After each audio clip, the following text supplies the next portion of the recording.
장보경 기자의 보도입니다. 13년 만에 열린 우리 예술단 평양 첫 공연의 문은 재즈 피아니스트 김광민이 열었습니다. 백지영은 북측에서도 인기 있는 총 맞은 것처럼 등을 불러 박수를 받았습니다. 지난달 삼지연 관현악단과의 합동 공연에 섰던 서연은 사회로 무대에 선 데 이어 북한 노래인 푸른 버드나무를 불렀습니다. 공연 전부터 관심을 모은 걸그룹 레드벨벳은 예상보다 큰 호응을 이끌어냈습니다. 레드벨벳은 발랄한 안무와 함께 세계적으로 인기 있는 K-팝을 북한에 공식적으로 소개했고 관객들 역시 박수를 치며 일부 따라 부르기도 했습니다. 거기에 계신 북측 많은 분들이 호응을 엄청 잘해주셨어요. 박수도 많이 쳐주시고, 그리고 끝날 때 다 같이 노래를 하고 끝날 때 들어가고 나서도 계속 박수를 계속 쳐주셔서 좀 북측에서도 인지도가 높은 최진희는 김정일 국방위원장의 애창곡이었던 사랑의 미로를, 이선희는 제2에게와 아름다운 강산 등을 특유의 폭발력 있는 목소리로 열창했습니다. 공연의 하이라이트는 조용필과 위대한 탄생이 맡았습니다. 북측에서 요청한 그 겨울의 찻집에 이어 대표곡들을 메들리로 들려줬습니다. 마지막 무대에서 모든 출연진은 다 함께 친구여, 다시 만납시다, 우리의 소원을 합창했는데 일부는 눈물을 지으며 감회에 젖은 모습이었습니다. 깜짝 참석한 김정은 국무위원장 부부는 공연 도중 박수를 치며 적극 환호했고 관객들은 우리 예술단이 퇴장할 때까지 기립박수를 보냈습니다. 공연이 펼쳐진 동평양 대극장의 1,500석의 객석은 관객들로 가득 채워졌고 11팀의 예술진은 남과 북, 세대를 뛰어넘는 26곡의 노래로 한반도에 봄이 왔음을 알렸습니다.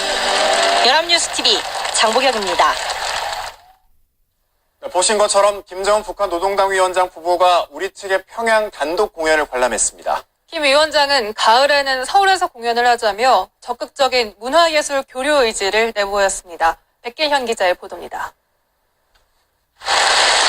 김정은 북한 노동당 위원장 부부가 전격적으로 우리 예술단의 평양 단독 공연을 찾았습니다. 3일 류경 정주영체육관에서 예정된 남북 합동 공연을 관람할 것이라는 예상을 깬 행보입니다. 관계자에 따르면 김 위원장은 당초 3일 공연 관람을 염두에 뒀지만 다른 일정이 겹치면서 단독 공연을 선택했습니다. 공연장에는 김 위원장 부부는 물론 여동생인 김여정 제1부부장, 김영남 최고인민회의 상임위원장 등 고위급 인사가 함께 자리했습니다. 북한 최고 지도자가 우리 예술진의 공연을 직접 관람한 것은 처음 있는 일입니다.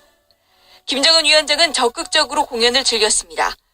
가수들의 공연에 미소를 띄우고 박수를 보내는 것은 물론 공연이 진행되는 중간중간 우리 측 단장인 도종환 문화체육관광부 장관에게 공명과 내용에 대한 질문을 한 것으로 알려졌습니다. 공연이 마무리된 후 1층으로 내려온 김 위원장은 가수들과 일일이 악수를 나누고 기념 촬영도 했습니다. 이 과정에서 김 위원장은 남측이 봄이 온다라는 공연을 했으니 가을엔 결실을 갖고 가을이 왔다라는 공연을 서울에서 하자고 말한 것으로 전해졌습니다.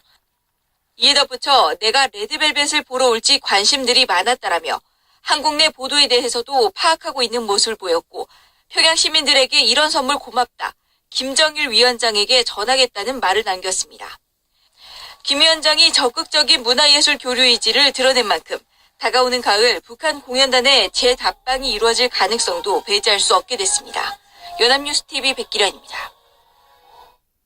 이번 달 27일 열릴 남북 정상회담을 앞두고 아직까지 결정되지 않은 중요한 문제들이 있는데요. 그중 하나가 남북 퍼스트레이들의 참석 여부입니다. 우리 정부는 이 문제를 모레 열릴 실무회담에서 논의할 방침이라고 합니다. 고일환 기자의 단독 보도입니다. 정상회담보다 힘들다는 남북 영부인 회동. 김정일 북한 국방위원장 시절 남북 정상회담이 2차례 이루어졌지만 영부인 회동은 성사되지 못했습니다. 이번 달 27일 열릴 남북 정상회담에서 영부인들이 만난다면 사상 최초의 사건으로 기록됩니다. 우리 정부는 판문점에서 열릴 남북 정상회담에 김정숙 여사가 동석하는 문제를 북한과 협의할 방침입니다. 청와대 관계자는 이번 주 수요일에 열릴 실무회담에서 영부인 문제를 논의할 것이라고 말했습니다.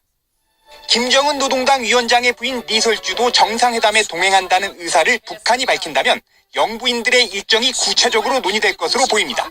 다만 청와대는 남북 정상회담에 김 여사가 동행하지 않을 가능성도 열어놓은 것으로 알려졌습니다. 판문점이라는 장소적 제한과 이번 회담이 단 하루만 열린다는 시간적 제한 때문입니다. 리설주가 회담에 동행하지 않는다면 김 여사가 판문점에서 별도 일정을 잡는 것이 까다로워진다는 설명입니다.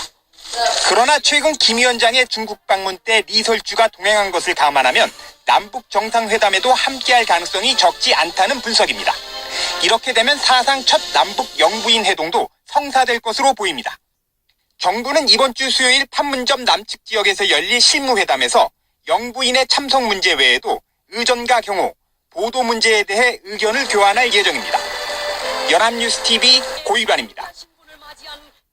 한미 양국군이 대규모 연합훈련인 독수리 훈련에 들어갔습니다. 군 관계자는 한미군은 예고한 대로 어제부터 한미 해군과 해병대 상륙작전인 쌍용 훈련을 시작으로 독수리 훈련 일정에 돌입했다고 밝혔습니다.